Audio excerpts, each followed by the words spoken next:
Bonjour tout le monde. Good afternoon, everybody.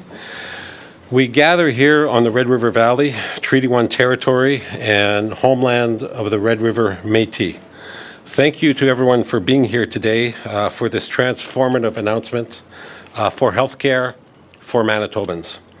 Merci d'être ici pour cette annonce qui va être extrêmement importante pour les soins de santé ici au Manitoba. And thank you to our amazing hosts here at the Red River College Nursing School. Manitobans justifiably have a high expectations of our healthcare system. We believe that no matter where you live, no matter how much money you make, that should not have an effect on the quality of care you receive. But lately, the system hasn't been meeting all those expectations.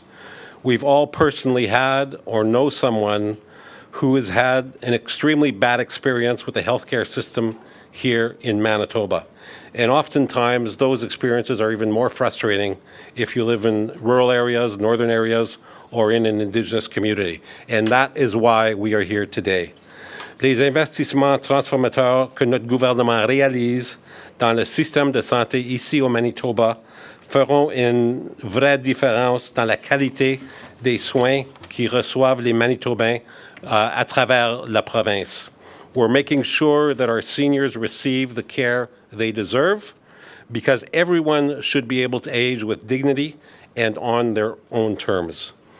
For the details of this historic and transformative deal, I now turn to Prime Minister Justin Trudeau.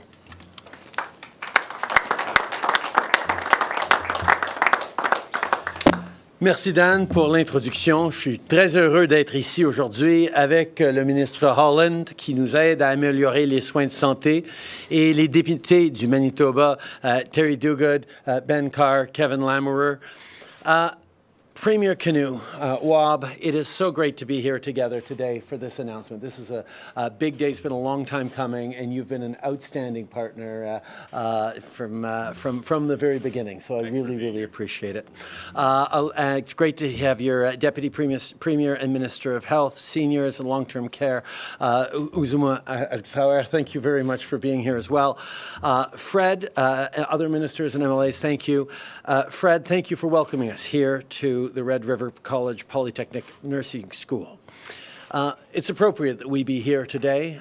It was great to sit down with some students earlier because healthcare starts with people, with the workers who dedicate themselves to taking care of others, make sure they get the training, skills, and support they need to give patients the very best care.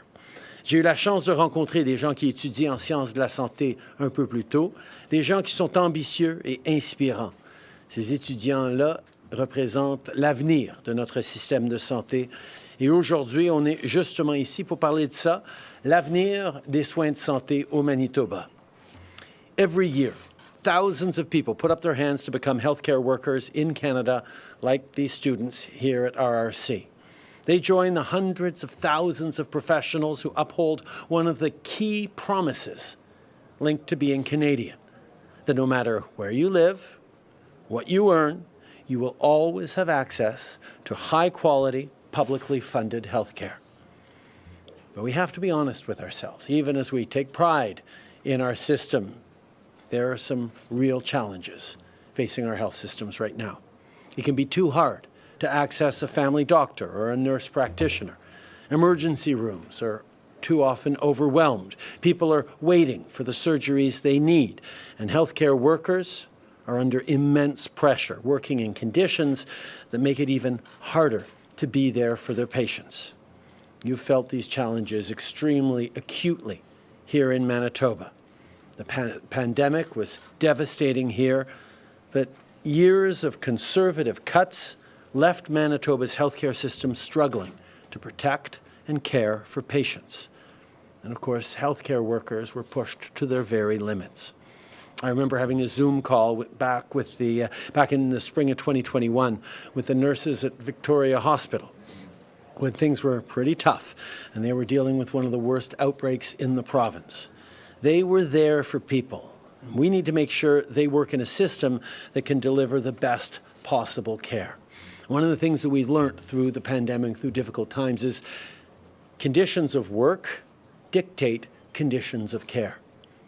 And the people who step up to be healthcare workers do so because they believe deeply in serving their communities, in serving and in helping their fellow citizens. And when they can't, when the circumstances of their job or the pressures that are on them or the resources they have access to are interfering with their ability to give of their very best to their patients, that's when they get most frustrated. That's when they need most our support.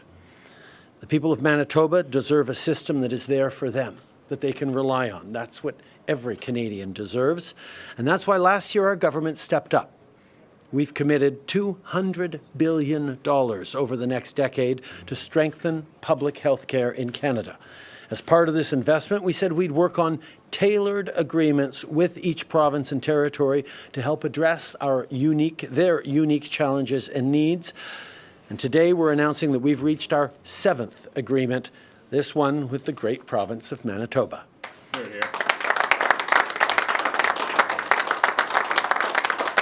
L'an dernier, on s'est engagé à investir 200 milliards de dollars au cours de la prochaine décennie pour renforcer les soins de santé publique au Canada et on travaille avec chaque province pour répondre à leurs besoins uniques. Aujourd'hui, on a une annonce majeure pour améliorer le système de santé des Manitobains. Our government will invest $434 million over the next 3 years to help Manitoba. It will increase the number of doctors in the province and recruit healthcare workers for rural and northern communities. It'll make it easier for healthcare professionals to practice in Manitoba, including those with foreign credentials. We'll see reduced wait times at ERs, and we'll address blockages and backlogs. We'll ensure people have access to the mental health care they need, including young people. We'll modernize the healthcare system, and we'll be addressing gaps in care experienced all too often by Indigenous peoples. In addition, we're making real investments to improve the lives of seniors in Manitoba, almost $200 million on top of the previous 434, which will mean more home and community care and better quality long-term care, including more personalized care for people who live in long-term care.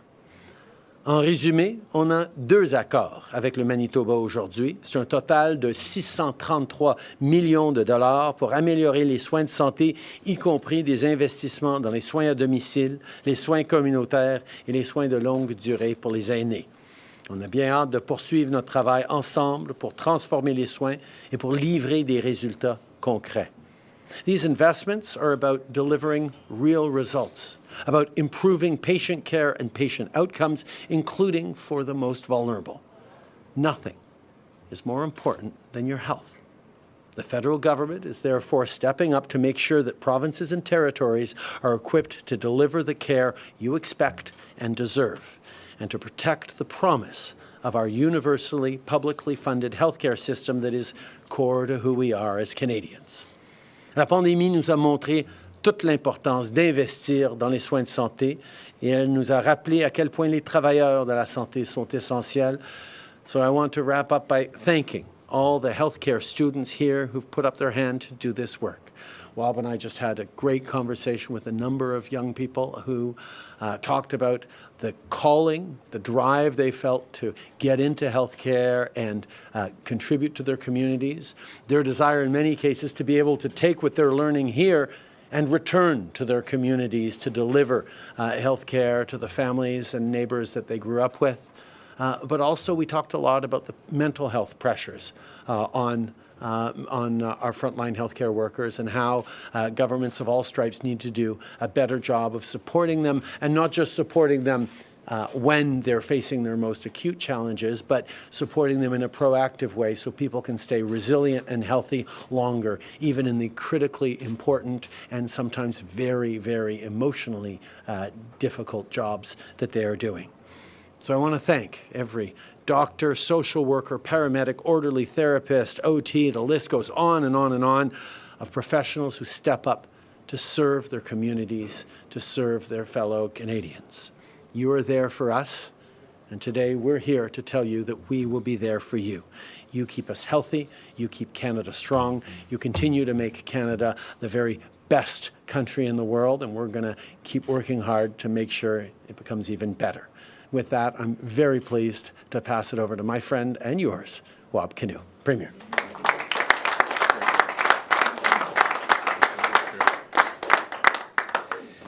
It's time for us to take better care of the people who take care of us. And that's what this partnership with the federal government is all about. It's about investing in the people who are on the front lines of our healthcare system each and every day. So I want to thank the Prime Minister and the federal government for standing with us here today on behalf of our team, Minister Asaguera, Minister Smith, MLAs Dela Cruz and Chen. I have to say I am really, really happy about this announcement. I'm happy because healthcare is our government's top priority. And to have the federal government commit that we are going to walk on this path to ensure that there's more doctors and more nurses for you is good news for the province of Manitoba. Having more nurses, more allied health professionals, more physicians in the province means that we're going to be able to reduce wait times. It means that the crisis we see today after years of PC closures in the emergency rooms is going to start to turn a corner. One of the lessons that we learned in tragic detail during the pandemic is that we have to do right by our seniors here in Manitoba and across Canada. And that's why the fact that half of today's good news is about making a commitment to seniors, specifically those folks who live in long-term care and personal care homes in Manitoba, is not just important, but I think it is fundamental to us being able to say that we are a society that treats the people who raised us with the dignity and respect that they deserve. And so this isn't just about increasing funding for healthcare. This is about increasing the amount of time each and every day that a senior has with direct care at the bedside. That is going to improve the lives of the people who taught us, who built this province into the great place that we know and love today. When we talk about ensuring that the folks that the Prime Minister and I just spoke with, allied health professionals in training, nurses in training, paramedics in training, we made the commitment that we're going to have their backs. And so today's announcement means that once they graduate and complete their programs, we're going to have jobs for them, good paying jobs right here in Manitoba, right across the province, so that they can put their valuable skills to work taking care of you. But I also want to be absolutely clear that universal, publicly accessible health care is a fundamental Canadian value. This is one of the things that makes us who we are as Canadians, who we are as Manitobans. And when we talk about making investments in healthcare, we're also talking about us articulating a message of who we are as a society. That we are a people as Manitobans and as Canadians that are not going to leave anyone behind. That we're going to ensure that you can access healthcare in the north. That you can access healthcare on reserve. That you can access healthcare here in the city of Winnipeg just as readily as you can in rural Manitoba. One of the fundamental beliefs that our administration has, and I know we share with our federal friends, is that we are one people. We are one province with one shared destiny. And the way that we live up to that promise, the way that we live up to that ideal, is by ensuring that any Manitoban can access the health care that they need when they need it. And so for us, we're very happy to be here and to extend a warm and hearty handshake to our friends at the federal level, because it means we can move on with our commitment, which we call our 4-3-2-1 plan. 400 more physicians, 300 more nurses in the city, 300 more nurses rurally, 200 more paramedics, and 100 more home care workers. That we'll be able to live up to that commitment to the people of Manitoba by working in concert with the federal government and the folks on the front lines of the healthcare system.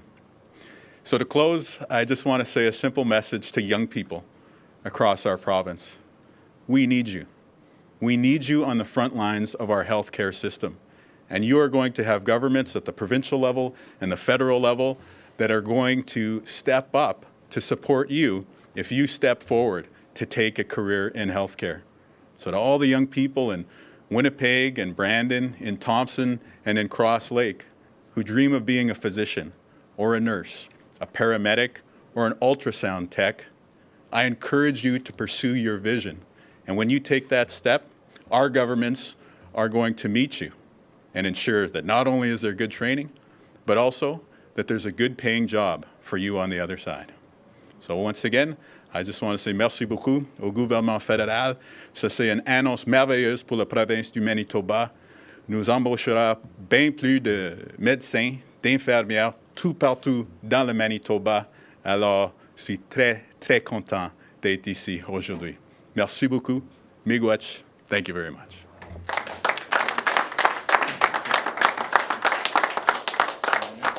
I'll now call up Mark Holland, the Federal Minister of Health. Thank you so much, Prime Minister. Thank you, Premier Kinew. I want to thank Minister Asogwara. I'll come back to that in a second. Minister Smith, and of course, my colleague, Minister Vandel. And we, of course, also have Terry, Ben, and good friend Kevin. C'est un jour vraiment historique aujourd'hui. Et c'est un grand plaisir d'être ici parce que c'est un commencement d'un grand changement dans notre système de santé.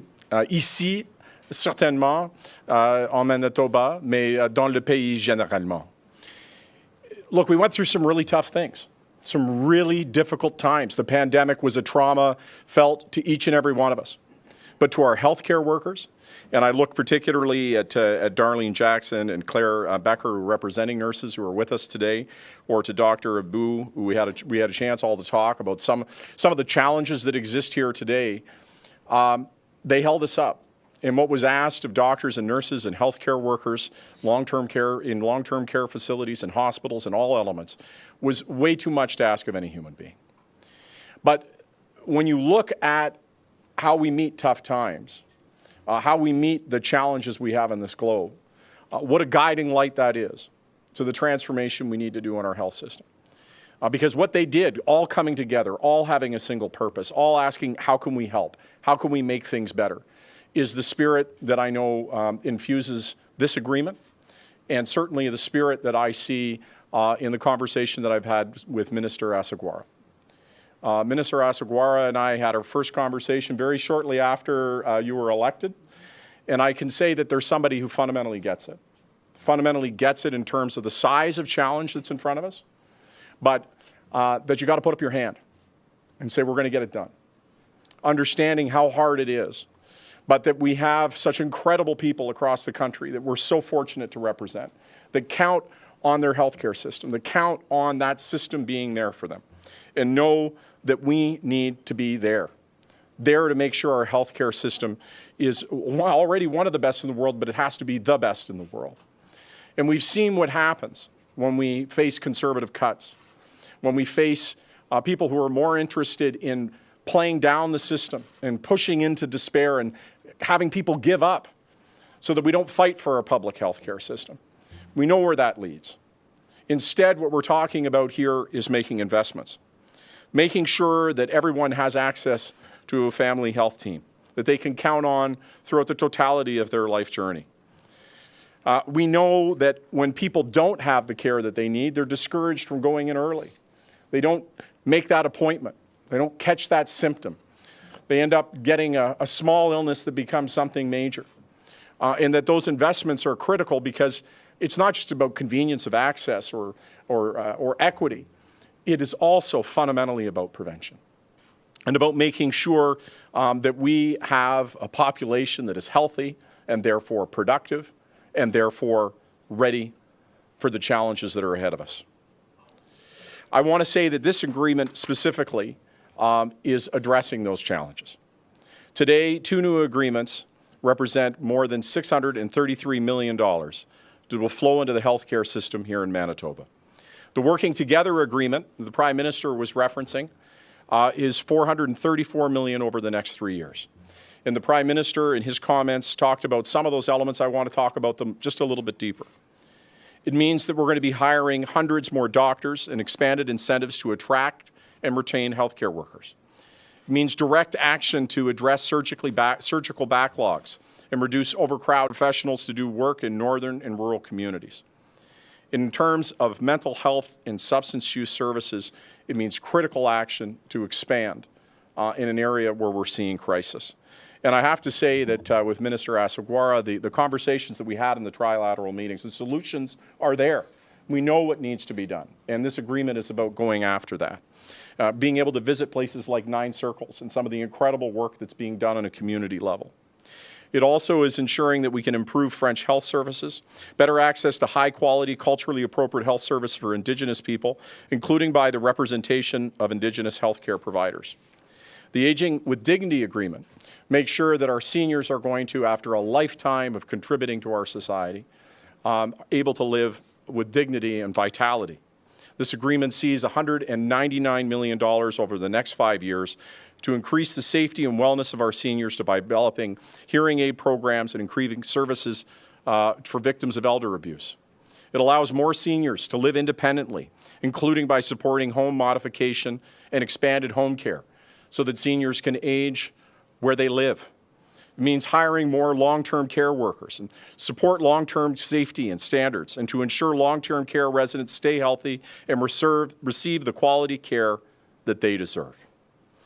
Aujourd'hui, nous signons des nouveaux accords qui permettront d'injecter plus de 633 millions de dollars dans le système de santé du Manitoba, qui vont embaucher certains des médecins et développer les mesures pour attirer et retenir des travailleurs de la santé, réduire la congestion dans les salles d'urgence, améliorer les services de santé en français, permettre aux personnes âgées de continuer de vivre chez eux, élargir les services de soins de santé mentale, améliorer la qualité de soins de longue durée, et beaucoup des autres choses.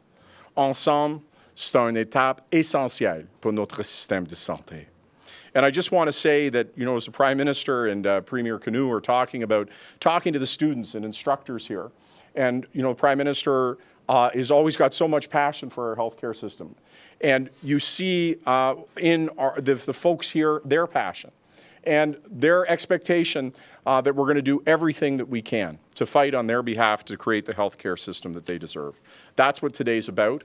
I was just saying to Izoma before we began, this is the starting line, and I can't wait to continue working with you and Premier Kinew, your entire government. Thank you so much. Merci beaucoup.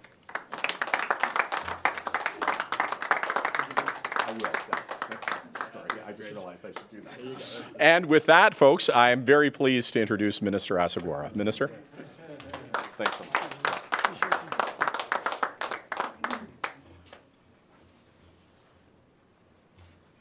Good afternoon, everyone. I am very, very happy to be here for this announcement today.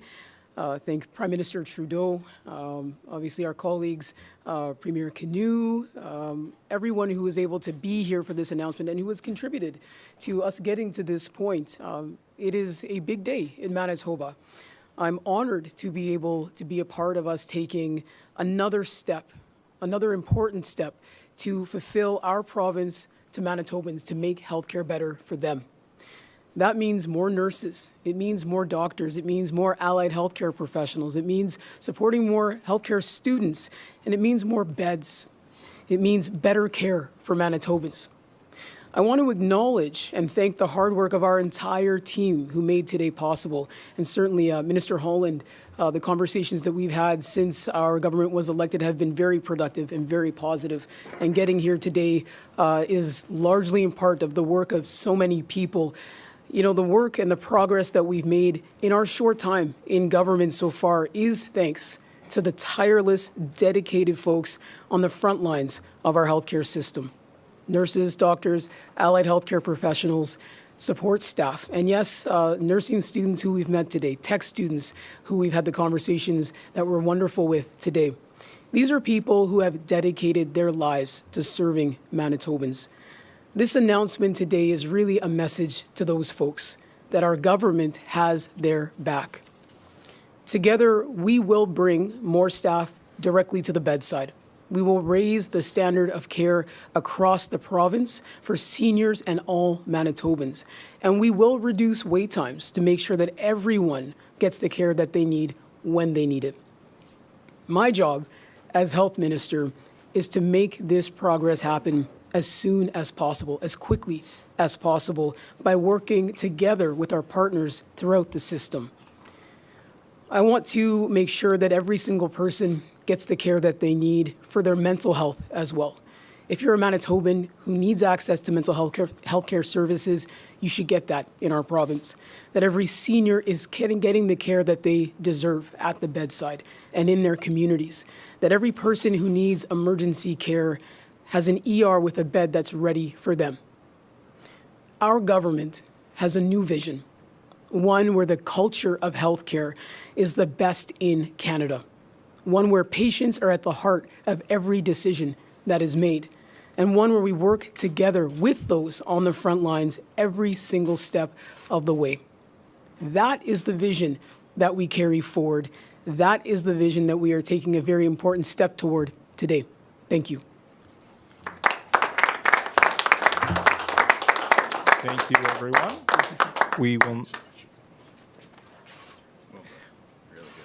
We will now start the question and answer period. Nous allons maintenant commencer avec la période des questions. One question, one follow-up. First question, please.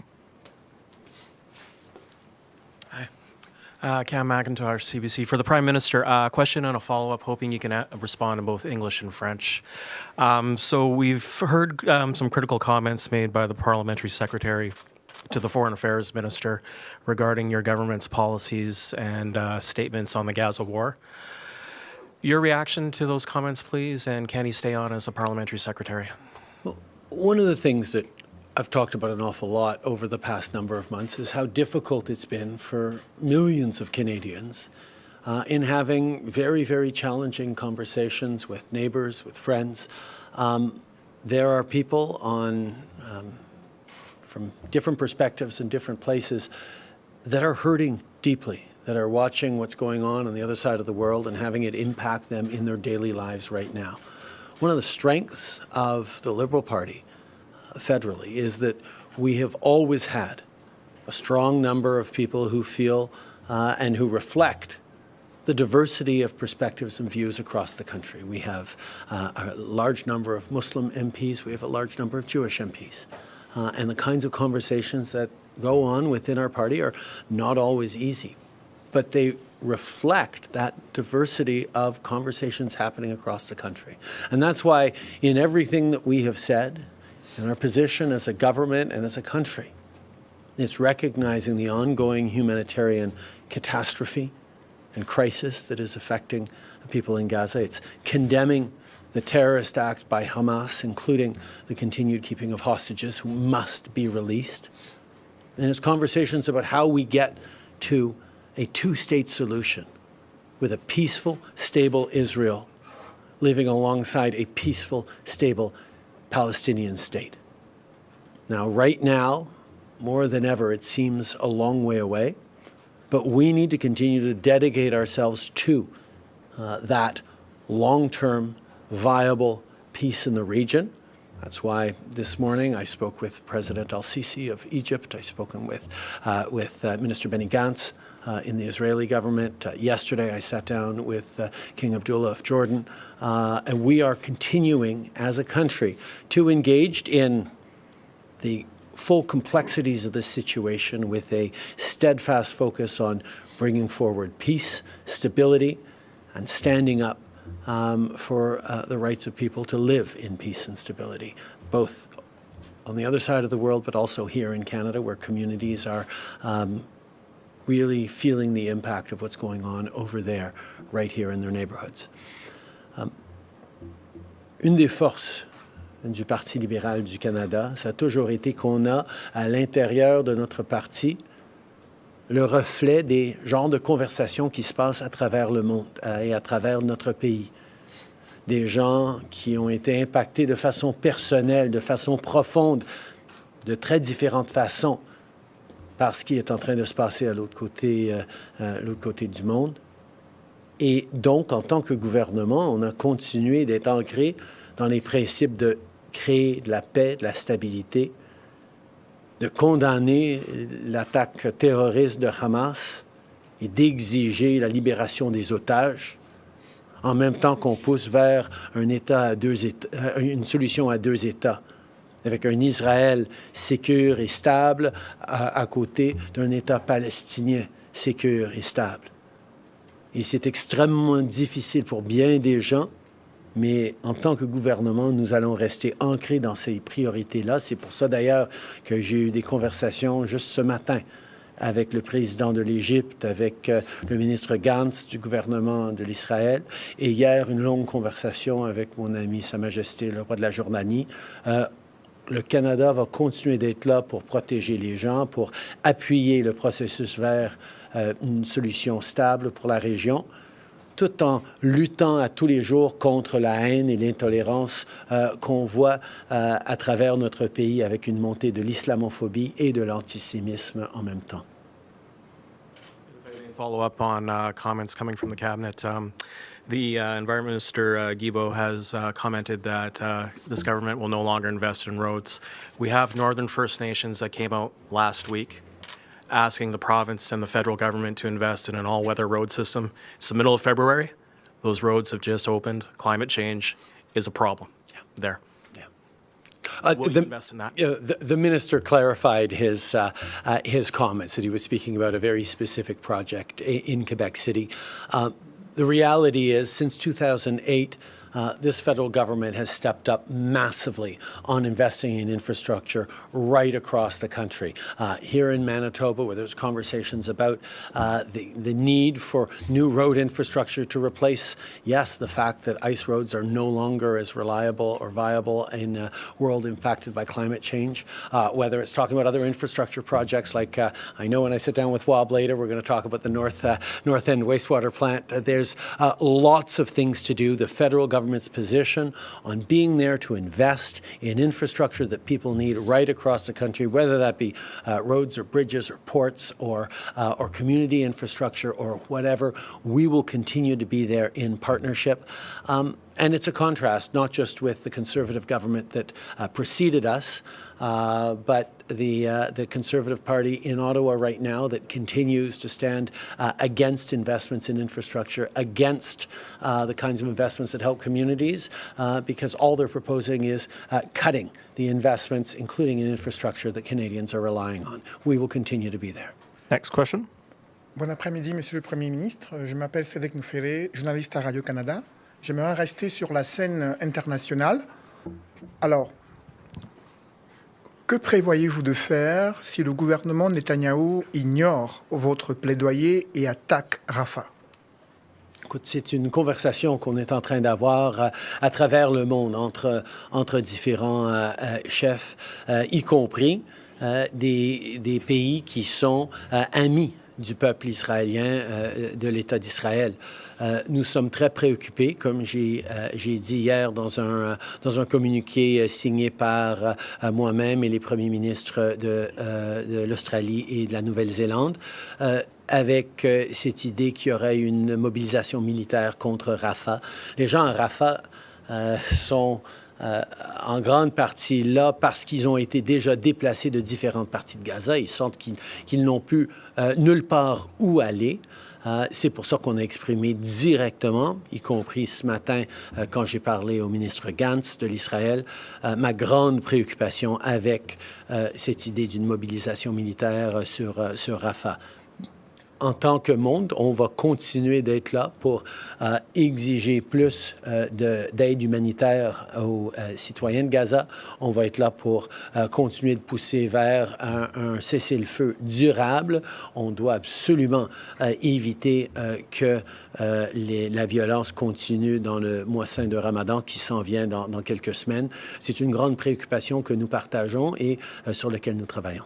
Votre position sur le conflit entre Israël et le Hamas suscite des réactions de la part de Pierre Poilievre. Il vous accuse de dire une chose et son contraire à la fois. Que répondez-vous à ces critiques? Tout d'abord, on a vu malheureusement que le Parti conservateur et M. Poilievre sont toujours là pour chercher des avantages politiques, même quand on parle d'une catastrophe humanitaire. Ils sont toujours en train de chercher un avantage quelconque. La réalité, c'est qu'en tant que gouvernement responsable, nous avons une position responsable qui reconnaît l'attaque terroriste qu'il y a eu par Hamas le 7 octobre, qui reconnaît le droit de l'Israël de se défendre à l'intérieur du droit international, mais qui reconnaît aussi que ça ne peut pas être les Palestiniens qui payent le prix pour la justice contre Hamas. Nous avons besoin d'être là avec de l'aide humanitaire pour les Palestiniens. Nous avons besoin d'être là pour assurer la libération des otages. Hamas ne peut pas avoir un rôle à jouer dans la gouvernance future de Gaza. Hamas doit arrêter la violence et arrêter d'utiliser des civils palestiniens comme boucliers humains. On est très, très clair que la seule solution à moyen et à long terme pour la stabilité, la paix dans la région, c'est une solution à deux États, avec un État juif d'Israël sécure et prospère et un État palestinien sécure et prospère et reconnu par la communauté internationale avec des structures, des institutions qui vont durer le coup et servir les Palestiniens. Notre position est très claire et l'est depuis le tout début. Next question. Chris Kitching from the Winnipeg Free Press. My first question is actually for the Premier.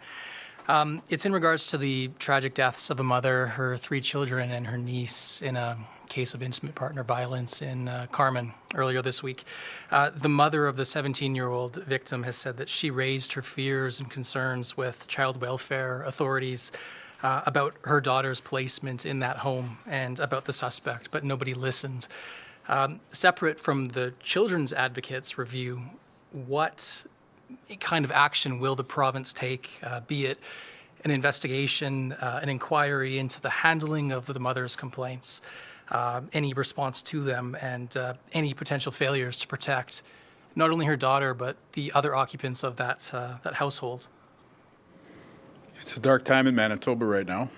I think anybody who's heard the news this week stopped in their tracks when they heard about a 2.5-month-old baby, 4-year-old, 6-year-old, 17-year-old, and the mother. And my heart continues to go out to this family and to the first responders. I can only imagine what the volunteer firefighters and the paramedics and the law enforcement officers on the scene from the RCMP dealt with in the past few days. And we're going to be there to support those folks. We cannot comment on specific cases regarding the Child and Family Services system in Manitoba because of the CFS Act. It's a responsibility that we have as government. But we also have a responsibility as government when terrible things like this happen in our province to ask the question, what went wrong? And more importantly, how are we going to fix it? How are we going to protect children, protect women, protect young people, protect vulnerable people in the future in Manitoba? I'm open to hearing the questions around a potential inquiry. An inquest would be up to the chief medical examiner to call. But I can tell you right away, the internal work of asking these questions, pursuing accountability, and with an eye towards the future of guaranteeing safety for people in Manitoba, young people, vulnerable people, that work is underway. As a follow-up, I'd like to get your thoughts and maybe the Prime Minister's thoughts as well. Specifically, what more will or can your governments do to provide appropriate supports to protect women and children and prevent intimate partner violence? Our team is investing in prevention. We know that there are a number of resources that have been identified by the community as being needed to keep people safe in some of these very tragic and difficult circumstances. We're also committed to working with the community organizations who are already leading many of these efforts. So that work is going to continue. At the same time, I think we all recognize that the status quo when it comes to child welfare in Manitoba cannot stand.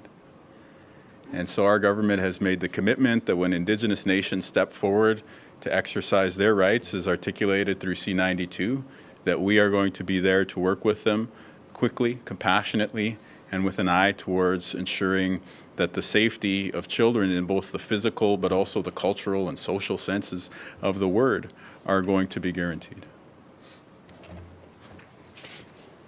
Yeah, this was an extraordinarily heartbreaking tragedy, and our hearts go out to all the members of the community, the first responders, and everyone who was impacted by this.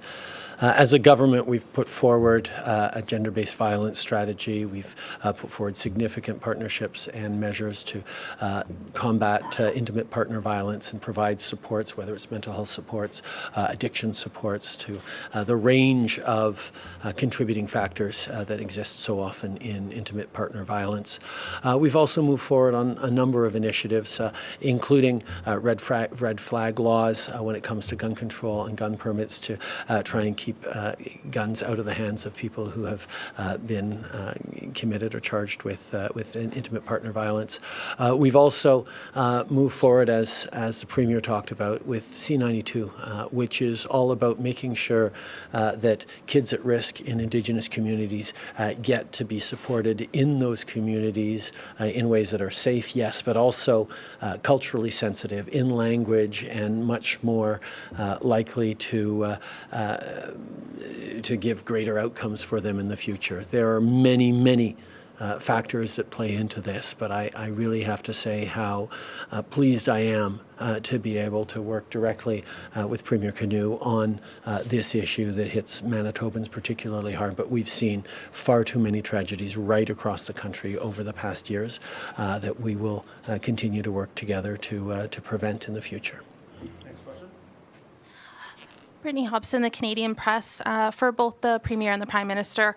The families of Morgan Harris and Mercedes Myron, as well as the Assembly of Manitoba Chiefs, submitted a planning report to both governments last month about the search of the Prairie Green landfill.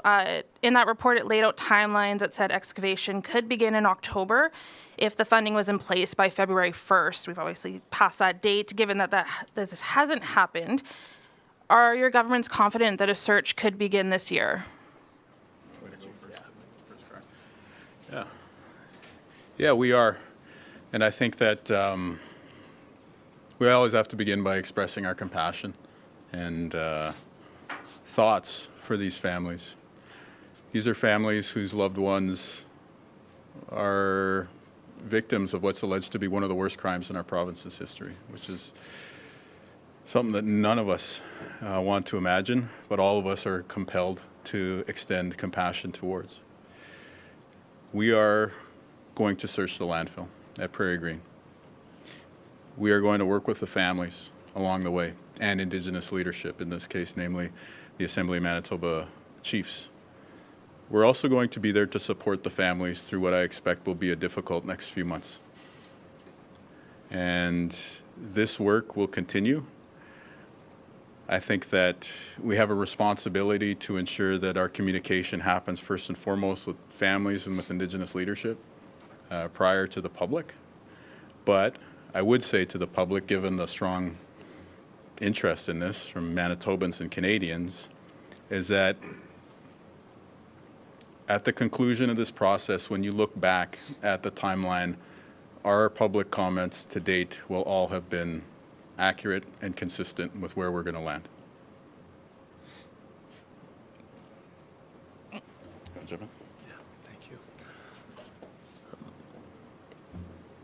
In 2015, when we got elected, it was partially because Canadians demanded that governments take reconciliation seriously, that we repair, or at least begin the work of repairing the broken relationship between governments, but also the trust that Indigenous people have towards the rest of Canada. We've done an awful lot. There is much, much more to do. I've met with the families of the murdered women, and I have continued to commit that the federal government will be there as a partner to make sure that they get healing and closure and that see justice is done. That means that the federal government will be there as a partner, as I promised to the Premier when he first got elected last year.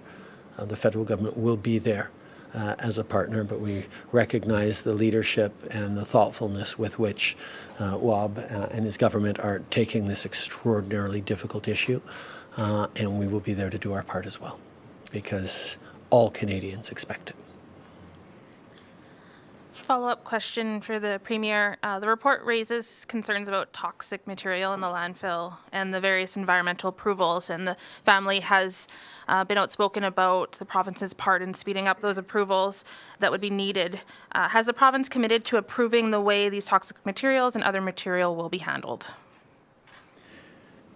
As we work through all of the complexities of this challenge, I think that there's a number of ways that we ought to support the families, and ensuring that there is justice in this instance, I think, is something that has to be top of mind for all of us when we're talking about this terrible, terrible situation.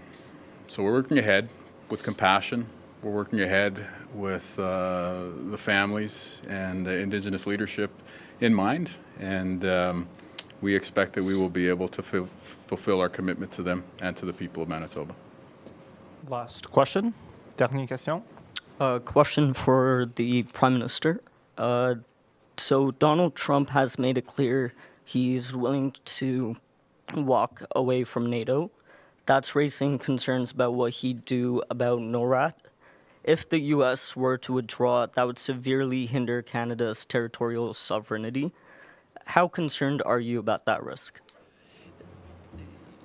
Canada and the United States are the only two countries in the world in which territorial defense is actually shared between our two countries. It's a testament to the deep friendship and interconnectedness of Canada and the United States for decades now.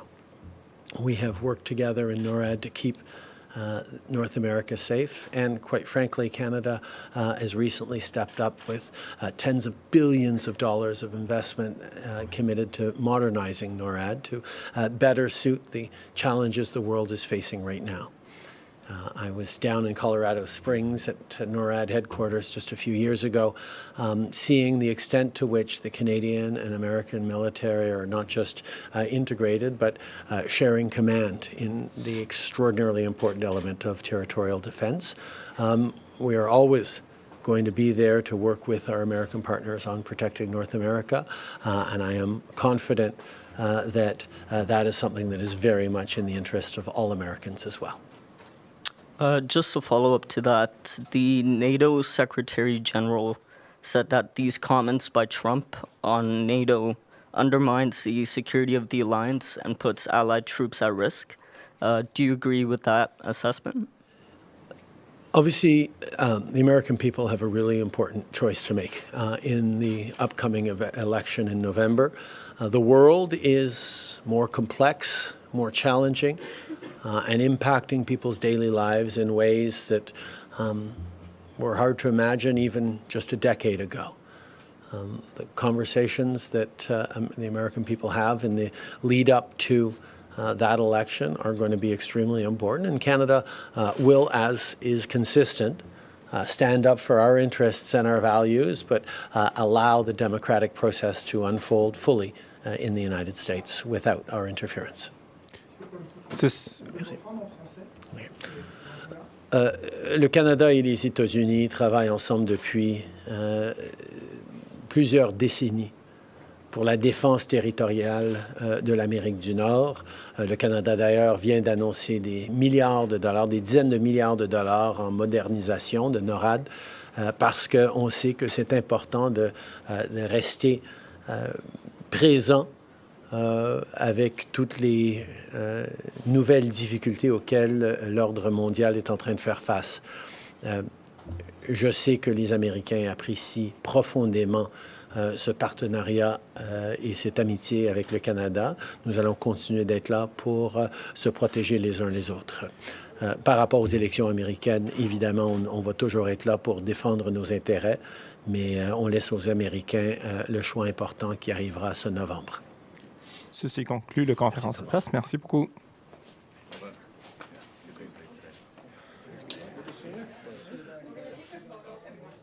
Excellent.